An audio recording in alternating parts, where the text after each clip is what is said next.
guys. Hey guys. Back. As promised, Hush 160. We'll probably just combine 160 and 161 if we can. Of course, yeah. We'll try. All right. Now the first thing that happens, these surgical tools that Tommy used. Right. Elliot, Thomas Elliot. Yes. Are from Damascus steel. That is from Wayne Industries. So he traces it back to Wayne, which sort of makes sense because Thomas Wayne was a surgeon. Right. So he tries to figure this big mystery out. That's where we're at in the beginning. Okay. He encounters a villain, a woman named Omori. I think that's how you pronounce her name. Okay. And she's going to be in the hospital. But how the issue kicks off is that Jason Todd confronts Hush. And that, one thing you notice already is that Hush's costume is like way different. He has the X's now. He has an X on his face with the bandages, which I don't know if I love because the original Hush costume was kind of cool. So good, yeah. Very unknown soldierish type of look. So he encounters Jason Todd, and they're going to go at it one-on-one. Now, one of the issues with the Hush 2 storyline is that it's kind of like forgetting all the stuff that's happened, and we're going all the way back to like the early 2000s, 2006, 2005, where Jason's mad at Bruce. Right, because Bruce has now saved the Joker yet again. And Commissioner Gordon, James Gordon's in the hospital, and Jason's upset. Okay, so that's where we're at. Very similar when Jason has used this in the past of also because when Jason came back as Red Hood, Barbara has already become Oracle, right? She was already shot in the spine. Killing Joke already happened. So he's already felt a lot of emotion for the Gordon family, Jason Todd. And it's one of the things in his monologue when he comes back is like, I can't believe you let Joker, also shoot Barbara. Like, how did you let Joker keep getting away with this stuff continually? And now it's Barbara's dad. Yeah, and then now we have the Riddler talking to Dick and Barbara, and he's kind of being on their side, but they don't really trust him. But they have this moment where like they're trying to help figure out what is Hush's main plan. Right. So they're together. Barbara goes out looking for Batman because one, she's already going to be upset that he saved the Joker yet again. Okay, so that's where we're at. And this issue kind of goes pretty fast. One of the things that Hush poses is that he says that his two knights are in jeopardy, and the Riddler asks Robin, which I thought was pretty cool, can you be in two places at once? Well, he can be because there's, if he's not Nightwing, he's Robin. Right. So technically he can be two places at once, but he's still Nightwing. He's not Robin. No, he's Nightwing. But one of the questions the Riddler asked him is, can you be two places at once? Which I thought was pretty interesting. Yeah, because Damian's in this storyline with Bane still, right? Well, that's the ending. Right. That's the ending. We're fast forwarding to the ending. I told him the ending. Like that's the ending of this issue. It's one of those situations where who can Batman trust? And of course, this leads to Dick not finding Batman, but finding Jason. So what do Dick and Jason do? They're going to fight. In a fist fight. They're going to get a fist fight. They're going to fight for the same reasons. A cat fight. That Bruce and Jason fight. They fight for the same reasons. Dick's trying to talk sense into him. It's not working. So I always love a Nightwing Red Hood fight. I'm always about it. No matter what iteration of it, when it happened in the Titans show, I was like, yes. Just always. That leads to the Joker confronting them, and he has two guns. Shirts off. He's well now. He's healed from mostly enough from Hush's injuries, and he's pointing two guns at two Robins, and he says, "I've always wanted to say this line: Are you faster than a speeding bullet?" So that's where it ends, right? So cuts off. New scene. We don't know what's going to happen. I would have said like two bullets, one stone. So then we get a scene that I thought was happening pretty fast. We get Batman fighting Silence. The big Samoan guy. Roman. So they're going at it in the hospital that he's at investigating for all this stuff. So as soon as that happens, as soon as he's fighting Silence, I think we're going to get a good battle. We don't get like a definite battle who's going to win. Damian crashes through the window with Bane. Of all people. Bane. And as we know from the last Hush storyline, my boy Alfred. Bane, man. Well, we know that Bane broke out Alfred's neck. I mean, as far as I can tell in this storyline, that is still continuity. Yeah. Alfred's still gone. Alfred's dead. So, as weird as it is, why would Damian bring Bane? Like, it seems so weird. Like, I don't understand this concept. So, I was hoping that 161 would bring some light to this issue. It does not. Does not. So don't even if you're looking for that closure from this episode. You're not getting it. Well, because actually 160 ends where Hush gets a hold of Damien and puts a knife to his neck. Right. Boom. 160's over. 160 is over. Now, going into 161 right now. 161 has a really cool cover of Barbara trying to find Batman. Now, he does find Batman, but before that, he talks to her father, James Gordon. Mm-hmm. And when actually James Gordon sees her, he thinks it's Batman. And he goes, no, it's me, Barbara. And he goes, I'm sorry, I don't have my glasses on. You know, he's kind of beat up. He's not in the best of shape, best of health. And he's mad. She has a one-on-one with her father about how could Batman do this again. And James says that's what makes us different. If we killed the Joker, we're just the same as him.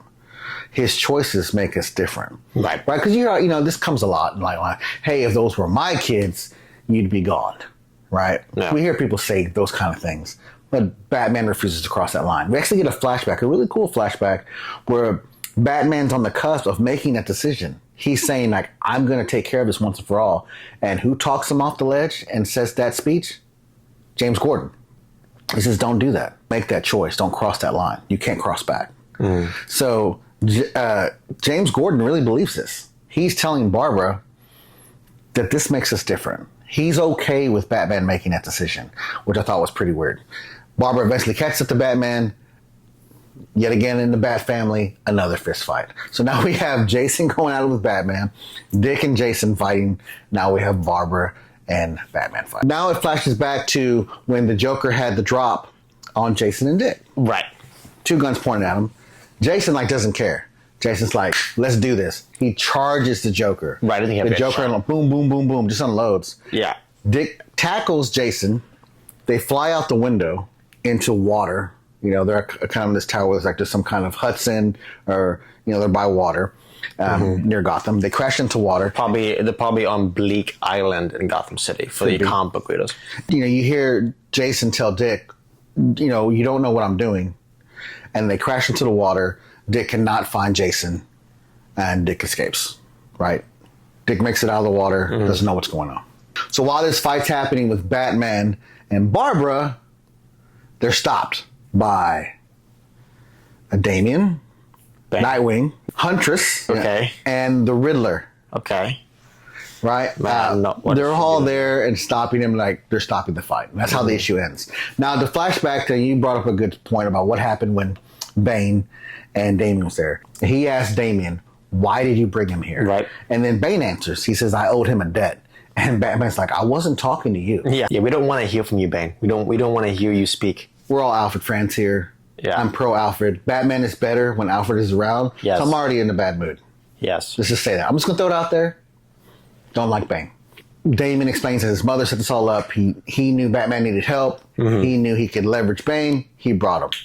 Batman's like, cool. And then, bam, he knocks out Bane. One punch. Bam. Boom. And he's like, take him back. Yeah, no holding back at all. Take him back. Yeah, pissed. Yeah. So that's where we leave that action. Yeah. So that's how the issue ends. So these issues are kind of, fight. Yeah. A lot of action. A lot of action and fast pace. Don't know where I'm at yet with the story. I enjoy it. I enjoy a good Bat family conflict. So do I. I'm in it. So do I. Sure, yeah, and it'd be better to judge in its entirety. And I just hope that maybe after this story is done too, we can get a good Hush animated movie. From the first. Well, if they follow it, I think this is interesting. Like Jim Lowe's already said, one of his favorite characters is the Riddler. That's why we see so much of him in his work. Yeah. And then we know they changed in the animated movie. Yes, where they changed Tommy wasn't alive. Thomas was dead. It turned out to be the Riddler. And spoiler, I'll put a spoiler thing. Spoiler, if you haven't seen the animated film. Yeah. Which I thought the animated film was okay until we got to that point. Like I was in it. Yeah, I'm always down for the Bruce Selena kind of love interest going on, and yeah, that's okay. And Dick was good in the movie as well. But yeah, no, it was just a weird tone. And again, that's why I thought that the Robert Pattinson, Matt Reeves Batman movie, that Riddler was going to be like Hush, because that's how I thought they were setting it up, and I'm pretty sure that it is an homage because Riddler does look. He does looks look like like Hush, and in that Hush animated movie, he is Hush. So yeah, and it's not a. But the only thing that's different between the Batman movie, it's like it's not about Bruce. You know, the Riddler has a bigger cause. Yeah. In his mind. Yeah, no, for sure. Even though it has some Wayne Foundation. That's something I do hope for the Matt Reeves for the second movie that we do get a little bit more Bruce action. I think the Batman movie is amazing. I love it. It's definitely up there. But it was mainly all about Batman, which I'm not mad about. Yeah. I just think that I think we should see some more Bruce action as well. Coming up in this Matt Reeves second movie. Well, now let's segue into some Peacemaker review. Right, Peacemaker review. So we time. watched episode 1. Episode 1, and we don't want to. I guess we can get into some spoilers. We can get some spoilers. It's been they a while. reconned it. It's not the Justice League that at the end of season 1. That's gone. It's the Justice Gang, and there was Supergirl in there as well. Yeah, there was Supergirl and Superman. It's terrific. They didn't get any face screen time, but they were there. We also got some of Maxwell Lord in Peacemaker, right? We saw from the trailers that he went on a job interview. Yes, to be part of the Justice Gang. Yes, and Hawkgirl and Guy Gardner were there. Right, and then who walked out before you walked in? The White Rabbit. Right, and White Rabbit was in that other Bane story with Batman. Do great job with their costume. It's really it's pretty spot on. So, and this issue comes with him dealing with the the aftermath of season 1. He's not really a hero. There's not really work for him, and it kind of shows the other side of being a hero, which I like vigilantes back working at a restaurant. Right, like it's all these kind of like lower level superheroes that have to still find work, have to still make a living, have to still keep the lights on. Peacemaker is in his father's house. Right. And it turns out they, just like from the Superman movie, and from Peacemaker season 1, his father has a pocket dimension. Which we know from season 1. It's snowing outside. He doesn't want to let Eagly out in the snow, so he lets him out in the pocket dimension. Right. Eagly is banging on a door. It turns out the other dimension where this Peacemaker could be a hero, and his brother's alive. Still don't know. And his dad's alive. We still don't know. His family's still alive. And that's shortly in the beginning of the episode. And then most of the episode just follows along where everyone is now. You had an interesting theory. I do have an interesting theory. Bloodhaven. So we all know Bloodhaven. Well, Nightwing is.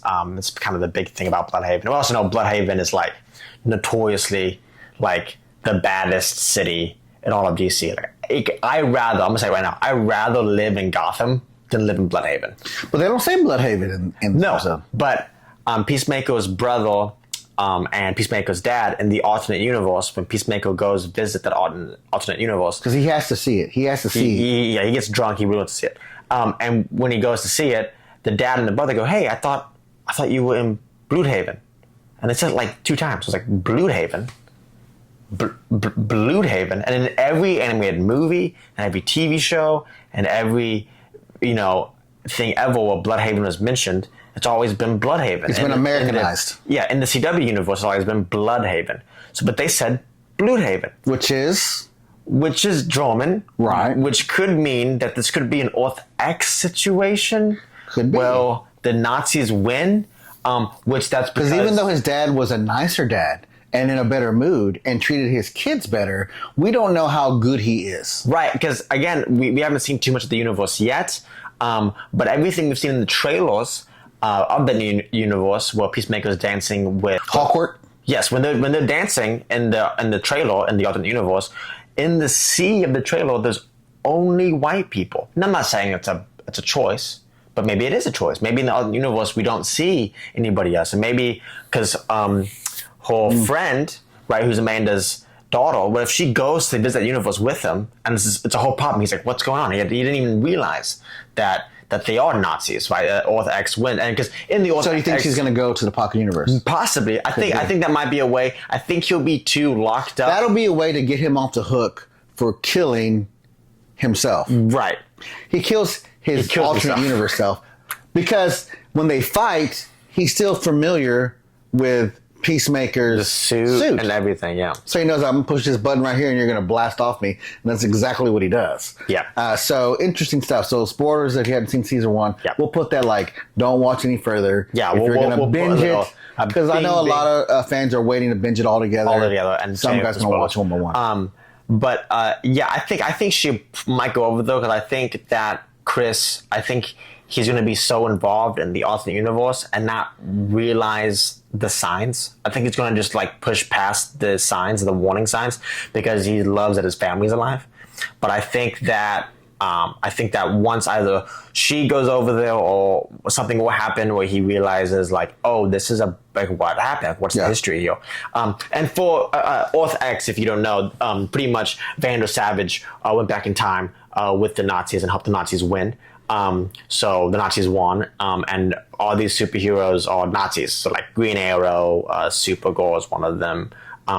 Actually, there is no Barry Allen. Eobard Thawne is the Flash in Earth X, and he's a Nazi as well. So that's kind of that universe, which is a bunch of different takes on. And one thing I really enjoyed about James Gunn's new universe is that he says a really good balance. Like, kids can go see Superman, enjoy Superman. Right. And if you're an Uber fan like we are, we can watch Peacemaker. Right. And kind of enjoy, like, we have another side to it. Yes. Which is a good, healthy balance. Yes, I like that you have this movie for this fandom, and you have the series for this fandom. But if you have kids, don't watch Peacemaker with your kids. Yeah. A lot of people were like, oh, I put on Peacemaker and then this happened. And I'm like, yeah, it's not a kid's show. No. It was very Deadpool-esque, like when that happened. Like, don't watch this with the kids in the room. Do a slight bit of research. Yeah. Look at the rating. Right before you hit it, right underneath Peacemaker on HBO Max, there's a little rating right there. Don't play it with your kids, and don't get mad at DC or James Gunn because you didn't do your due diligence as a parent. Okay? Yeah. And that's that. And this is coming from a dad and a son. Yes. I grew up, same options. I said, oh, I used to check out Justice League Unlimited episodes. Right. And I'm like, okay, you can watch this. Yeah. I had a hard time when the Brave and the Bold episode, when Wannabes passed away, I had to like go, okay, am I going to let my son watch this? So parents, this sounds silly for me to say. I'm not preaching, but yes, do your due diligence. My dad didn't take me to go see Watchmen in theaters because I was a child. No. Why would he do that? Like, he might have enjoyed it. Like, I would have enjoyed it, though. I would have. But it would have been an awesome experience. A little upset. I didn't see it in theaters. A little upset. Oh, if it comes back to theaters, we'll for sure. The anniversary, we'll definitely go see it. Oh, and we did see other news, other DC Comics kind of news. We did see Teenage Mutant Ninja Turtles in theaters. The original movie. That was a lot of fun. It was a 35th anniversary. 30th anniversary? I don't even know. Something like that. It was awesome. No, I'm old. Well, they're going to be doing it again next year for the sequel movie for the 30th anniversary. So we'll be going seeing that too. And I love TMT. And I love the crossover with Batman and TMT. I also love TMT and Injustice Universe, and I'm a big fan. Hope you guys enjoyed this episode. Hope you guys, to hear feedback from you guys. The shorts have been great for us. Shorts are killing it. Reaching out to us. We really appreciate it. If you we want get cool new stuff that people make for us. We got this made for us. Check it out. Oh yeah, Noah made this green lantern. Shout out to Noah. I also love the Orange Lantern core. I love Lawfleece. I love all that stuff. But yeah, shout out to that. Shout out to you guys for being awesome fans, and let us know if anything you want to see next. If you want us to review a certain comic book, go over a story you don't really know about, or any continuity questions things. About continuity. Yeah, that always comes up. Vic Sage question. Let us know. Because what Maxwell Lord are we getting in the DCU? Are we getting the one that's not a good friend of Blue Beetle? James Gunn says no. I don't know, man. I feel like if we do get it, I want a Ted Cord and I want a Booster Gold. I want that. But if you get Ted and Maxwell Lord's around. You know who I want to be Ted Cord? Who? The guy who's Ted Lasso. I want Jason Oh, Sudeikis. Really? If Sudeikis is Ted Cord, I think that either Andy Samberg or Bill Hader could be Booster. That'd be really fun because they have that SNL past, and that could be really fun. And we saw Rainn Wilson is asking to be Plastic Man. Yeah, I don't know about that one, guys. I don't know. I mean, Rain's he's getting up there. But here's the genius about Plastic Man. He can be any age because it's going to be all CGI. He can be anything. I know. It's going to be Plastic Man. But he's getting up there. I don't know. I feel like a lot of people also fan casted John Mulaney. But I also think John Mulaney is getting pretty old as well. I think we should have a younger plastic, man. I don't know. Well, I like the mix. I like how we're getting like old Hal Jordan, so I'm interested to see this mix that James can bring us. Just as he's bringing us, kid-friendly flicks with Superman and adult shows like Peacemaker, I love the mixture of the characters that we're getting. I think it's going to be a healthy mix. He knows what he's doing. So, and we'll definitely let you guys know if there's any more Lantern news pops up. We'll do an episode on lanterns. Yeah, of course. Yeah, definitely. That's happening. Definitely. Well, again, thank you guys so much for watching. Comment down below, like, subscribe. Let us know anything you want to see in the future. Guys, you're killing it. Have a good time. See you next time. Bye.